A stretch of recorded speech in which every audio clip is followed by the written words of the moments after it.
Welcome to Yellow Couch Conversations. It's so good to be with everyone tonight here at midweek. Tonight is a special recording of the Yellow Couch Conversations. We've got a friend with us who couldn't be here in person, but even better, we've got him on a big LED wall. I'll introduce him in a second, but next to me, I've got my friend Hunter Eldridge. Hunter, what grade do you lead? I lead freshman guys. I think you need to get a shout out High from school them guys. right now. Freshman guys, can you make some noise in the Please. crowd tonight? Okay, we're gonna trust that you did that. This is pre-recorded. But we've got our friend Ben Zobrist with us. Ben, how you doing, man? Hey guys, glad to be here. I'm not sitting on a yellow couch. I'm sitting on a blue chair. We But can rename the conversation for tonight. Yeah. the blue chair for tonight. Yeah. There we go. We got our blue chair convos tonight. Ben, where are you at right now? I'm in Recording from? Franklin, Tennessee. That's where I live on a regular basis. Franklin and Nashville area, and been here for about 20 years now. Let's Crazy. go. Let's go. It is beautiful out it's near Nashville. How close to like downtown Nashville? Bless you. Bless you. How close to like downtown Nashville is Franklin? It's probably 20 minutes. Okay. 25 Okay. minutes. It's Yeah. pretty close. Beautiful area out there. Well, Ben, for all our students in the crowd tonight, I'm just going to give you the open-ended question of who is Ben Zobrist? Yeah, appreciate that. I'm still figuring that out. You don't have to have it figured out right now at whatever, 15 years of age or whatever you guys are. I'm 43 years old. I am a father. I am a former athlete. I am a nonprofit founder, and I'm also a farm. I'm a farm owner. Let's There's a lot of go. different roles. There's a lot of different roles that I carry, but the most important role is I'm a follower of Jesus. So that's Let's the go. most important. Yeah, Cool. yeah, let's go. And we're gonna hit on some of those, especially that last one. But you're a dad. Tell us about your kids. Yeah, I've got three kiddos, 15, 13, and 8. And I was just thinking my 12 she's actually 12, but like literally see that birthday sign? She's literally turning 13 this week. So Oh, let's Awesome. go. we're celebrating her birthday. I got to take her last weekend to do some things. So yeah, boy, girl, they're all involved in different activities, football, tennis, horseback riding, just various things. And so like your parents, probably I'm running my kids around all over the place. Yeah. Trying to stay up with all the things that they're involved in. So that's what keeps me busy. Let's go. Love that. Awesome. All right. Want to talk a little bit about the athlete side of things. So you're a professional athlete. Tell us a little bit about that. Tell us the teams that you played for, the sport that you played for those that might be a little unfamiliar. Yeah, I played baseball for a long time, about 15 years professionally, about 12 years in the major leagues. The teams I played for in the major leagues were the Tampa Bay Rays, the Oakland A's, the Kansas City Royals, where I got to win a championship in 2015. And then I signed with the Chicago Cubs for my last 4 years, and we won a World Series in Chicago in 2016. So I rode that roller coaster for a long time and then retired in 2019. And I've been trying to stay here, but I'm also traveling. I travel around. One of the things I failed to say is I do speak now to try to inspire other athletes, parents, coaches, and even business people, church people. I love to go out and speak. So been doing that the last year or so. Let's go. Let's go. We're honored to have you with us tonight doing that. Absolutely. Part of why we got Hunter on here, besides being an excellent co-host, is also a Cubs fan, big time baseball fan. And you mentioned with winning the World Series with the Cubs, that also broke a really long, we'll call it a curse. How many years was the curse that your team got to break of what was that, the 100 and Yeah, something? well, the reason why they call it a curse, I think, is because I mean we're at 108 years before we got to Yeah. 2016. So the Cubs had gone a long drought of playing baseball and not won a World Series. Yeah. Right. That's a long time, especially when you're considering how many different generations went through that and didn't get to win. So Yeah. yeah, they were calling it a curse. There was a whole story behind it. Like there was a Billy Goat that this one guy brought into the Wrigley Field a long time ago, and he got kicked out for bringing his goat to the game, and he like put a curse on the team and basically said, "You guys are never going to win again," Yeah. because of Yeah. this. And they didn't. and that got published in the paper, and they just couldn't win. And then Ran with the story. yeah, the story Yeah. just built until 2016, and I was a part of what broke it. Yeah. Let's go. Well, Yeah. Hunter was on that struggle bus of being a fan for a really long time. Yeah, for sure. Um, For sure. There's a cool moment between you guys that Ben, you didn't know about till we recorded this a few minutes ago. Hunter, why don't you share about the tattoo on your leg? Yeah, and what it means. yeah. Well, actually, I was sitting with my now father-in-law, who I did not know was going to be my father-in-law, but we watched the game together. And Shout out Rob Jacobs. yeah, shout out Rob Jacobs for sure. Awesome, man. But the tattoo is the Fly the W flag with the date November 2nd, 16 right over it. So that's the day we won Well, Game 7 I World love Series. I love having you describe it, but why are we not seeing this right now? Yeah, All right, all yeah. right, Hunter, I know you Yeah. got a boot on your left leg. All right, I'm Stand gonna up, pop stand these up. off for 2 Yeah, I got seconds. This is getting Pop these off for 2 uncomfortable very Yeah, it quickly, is. is it not? Oh right. boy. And move Let's this just around a little bit. let's just keep all of our clothes on. Oh, Okay. hi. Can I it's, get up? It's not too high up the leg. Hold How? up. No, it's Okay, not at all right. all. How high Okay, can I get up? I don't know. Do you have to stand on that couch You might back need there? to stand. You on got a the chair yellow right couch? here. I'm Stand not on gonna this guy. stand I got your hand. right here. There's wheels on this table. Oh yeah, I forgot about those wheels. I feel like we're getting ready for a All right, baptism. there we go. There we go. Fly the W. So it's not as very zoomed in, but there's the Fly the W. So you can see the date, maybe. I don't know, but Okay, kids. Okay, Oh, kids. It's not midweek unless somebody's up at that. Never mind. We're not going there. That's Just right. kidding. Okay. All right. Tattoos are a work of the devil. Just Yeah, kidding. man. I have a tattoo myself. It's on my arm, you but got? it's you can kind of see it. Oh, beautiful. Oh, let's It's go. Love it's it. a family crest. I got Awesome. that with my family. It's got the verse Micah chapter 6 verse 8, Let's which go. says, "Do justice, love mercy, walk humbly with your God." And that's a Yeah. family verse, and That's my awesome. mom chose it. So me and my brother got that tattoo together. Oh, let's go. That's awesome. My mom didn't choose any of mine. I got a few, just a few though, but we don't need to talk about that today. Okay, so dude, you won the World Series, Ben. You got the tattoo, but Ben, you had a crucial moment in Game 7 of the World Series. Me and Hunter were talking all about it last night as we were prepping for this. Can you explain the moment, but then also explain the at bat that you stepped into that I'll just spoiler alert ended up winning Game 7 of the World Series and breaking 108-year Yeah, curse. Like, Crazy. kind of a big deal. Well, just to give you guys a little context, I was not the star player on my team. I was a good role player. They paid me to do my job, and I was happy with just being a good role player on the teams. And they walked actually one of our best hitters to get to me because they didn't want to face him, so they'd rather face me. That's how I ended up in Is that this Rizzo? situation.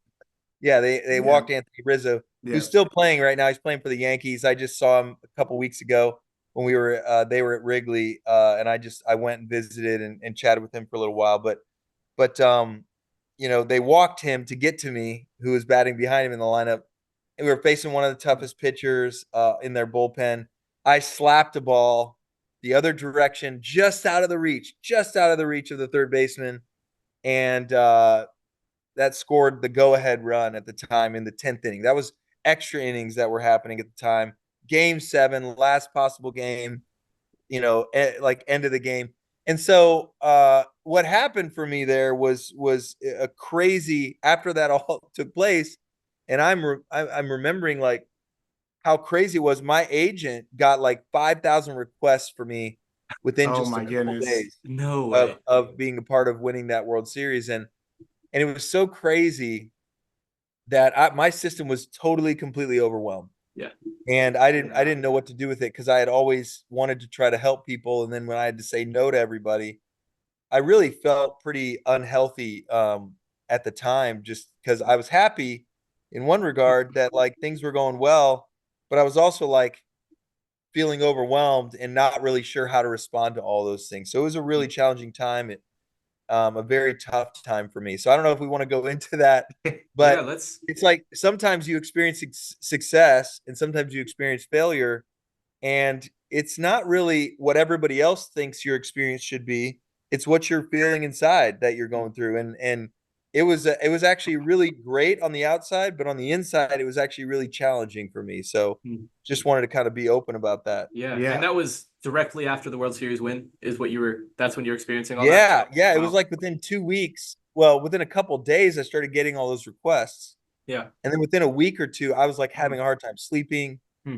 like feeling like depressed, anxious, panic attacks. If any of you have ever had anything like that, I started having some mental health struggles that I was like, why is this happening? I had a lot of questions for God because I was like, God, you gave me this platform and now I don't know what to do with it and I feel overwhelmed. And I had to say no to a lot of things that were hard to say no to. And where it really was just trying to figure out, how do I come back to normal after like all these people look at me differently Hmm. than they looked at me before. It was really hard to feel like all these people knew who I was on the outside, but nobody was really knowing how I was feeling on the inside. Yeah. Wow. Wow. And I think you're one of the few people that can really articulate that well. Because I think from the outset, I mean, every athlete dreams of that moment. Every athlete dreams of that kind of success, of winning the NBA Finals or winning the World Series or winning the Super Bowl or whatever it is for your sport. And I think from the outside, the view is like, okay, that's the top of the top, but for you, total different experience. Yeah, it really was. It was one of the hardest times of my life, even though it was one of the most blessed times. It's weird because I look back and I go, wow, I'm so thankful that I went through that and I'm thankful in one regard that like I made a lot of people happy, right? Including Hunter. So, Yeah. and that's something that I get to experience all the time with Cub fans is they hug me, they show me their tattoos, they talk about their story with their dad and grandpa or whoever it was that was a big fan sitting with them. And I love hearing that. And I'm also simultaneously going, let me tell you what that experience was like for me. Yeah. Because Yeah. as a human being, yeah, as a hero, in one regard, I loved it. And as a human being, I was like, whoa, this is too much. I Yeah. didn't really want it, all the attention, right? So I think that's what learning about myself over time. I'm happy that the Lord took me through that challenge because obviously it's given me opportunity down the road to talk to people, but it's also at the time, it did not feel like something I wanted. Hmm. Gotcha. Yeah. Even though I wanted to win, I wanted to do my job, I wanted to win, Yeah. but I didn't realize, gosh, all this other stuff is going to come with it. Wow. Wow. Well, and that kind of leads us perfectly into a couple questions we were talking about, not necessarily from that moment, but outside of the actual playing career and those sorts of things. Can you remember maybe one or two moments where you felt like, God, what's going on? And, now sitting here, you can look back and say, yeah, God met me there. He Absolutely. actually, Absolutely. I remember waking up after an hour and a half sleeping and being so exhausted and knowing I needed to sleep, but my body wouldn't let me sleep.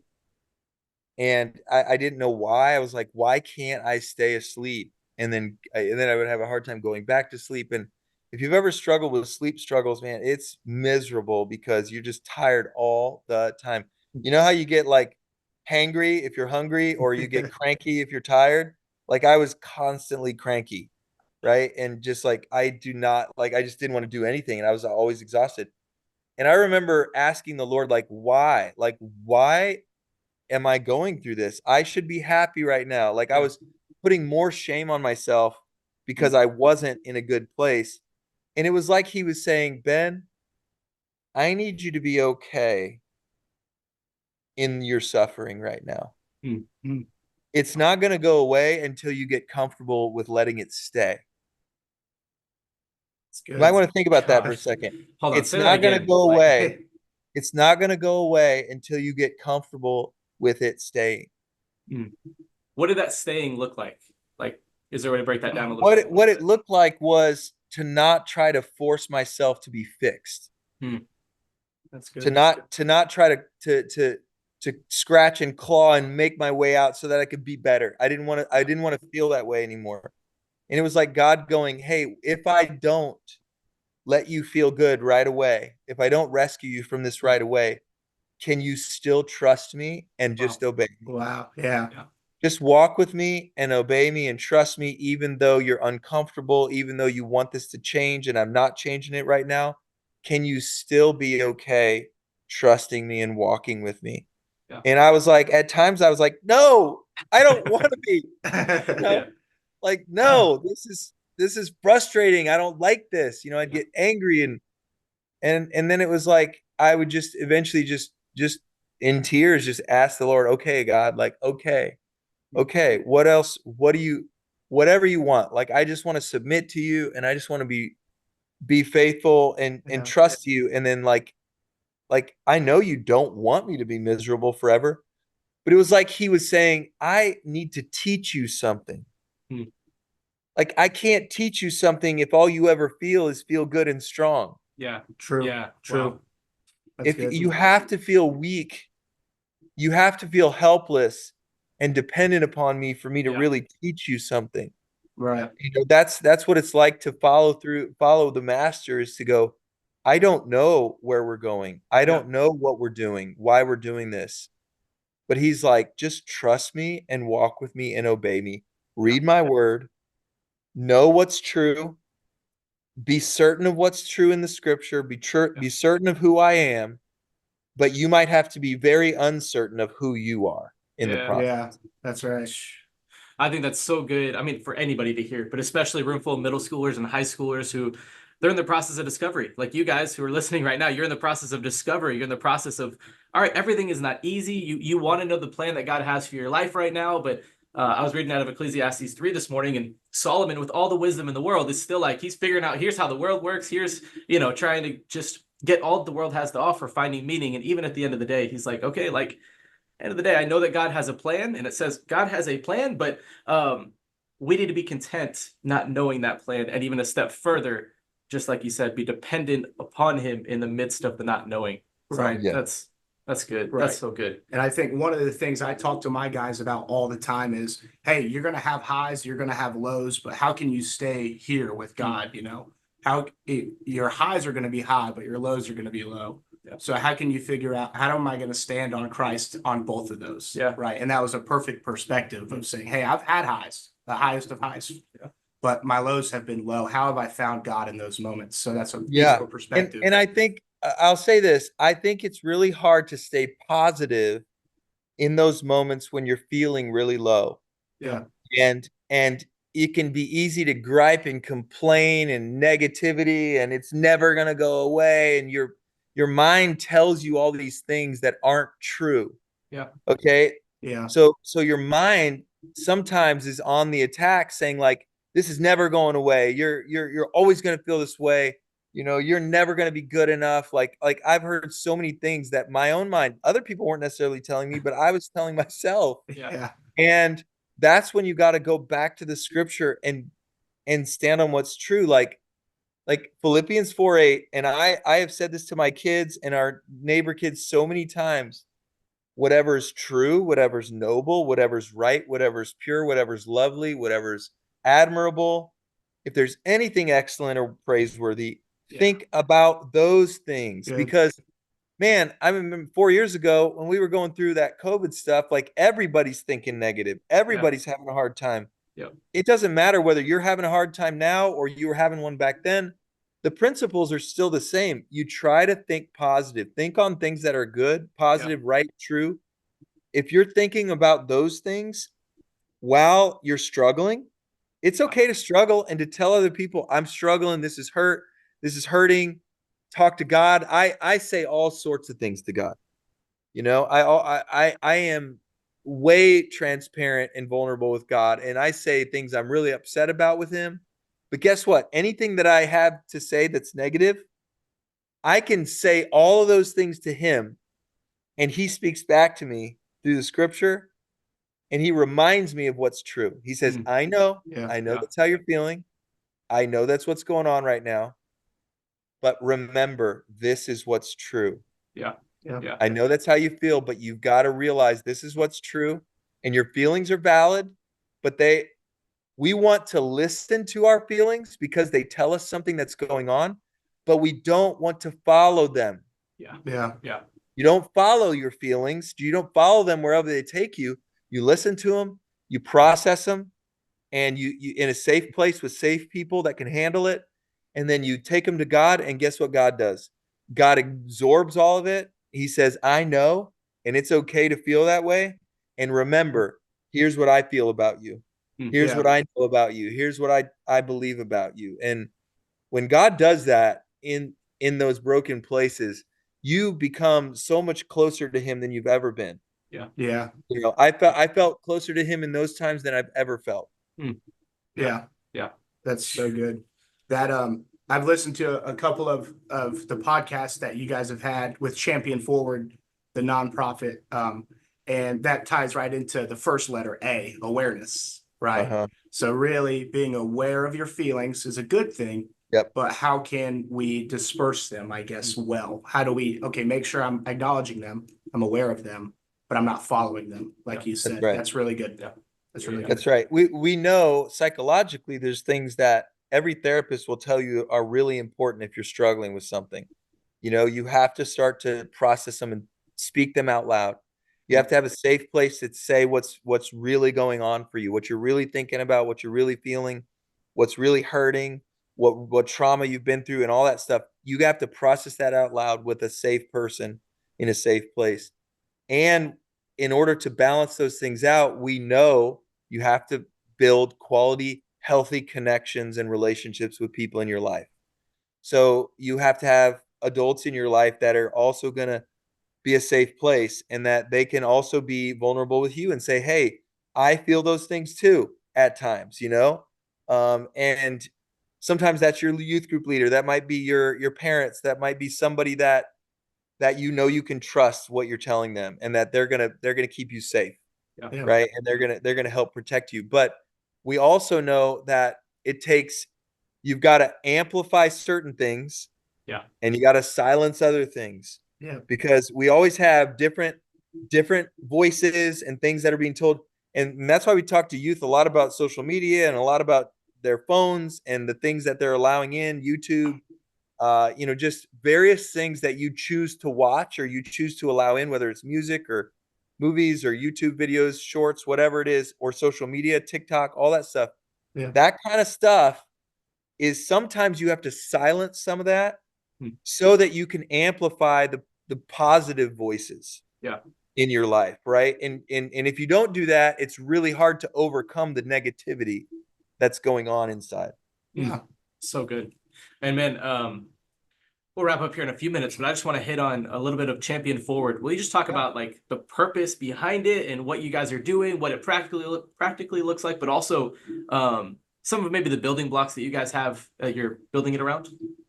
Yeah, so Champion Forward is really our initiative as an organization to try to help young athletes, parents, and coaches that are in that athletic realm with all the feelings that come with pursuing sports, all the failures that come with it, and then sometimes the fame that comes with it. Because even if you're just in high school, if you're having a lot of success, you're having to start to deal with some of the fame that comes from that, the recruiting that comes from that, the travel sport, and teams that want you on their team, and the ways that people treat you if you're playing well versus the way that they're treating you when you're not playing well. Yeah. It can be a really challenging realm to be in. It's a lot different than it was when I was a kid. So I realize like what you guys deal with at your level right now is harder than what we had to deal with when I was Yeah. going through that age. Yeah. So it's up to the adults, the parents and the coaches to do a better job of our own emotional regulation. Yeah. Like how many times have we seen a coach or a parent get all crazy emotionally about something and they need to learn to regulate themselves in that environment, right? Right. So Champion Forward is there to be the coaches of the coaches of the parents, the coaches of the players to say, hey, there's a different way to do this and pursue this.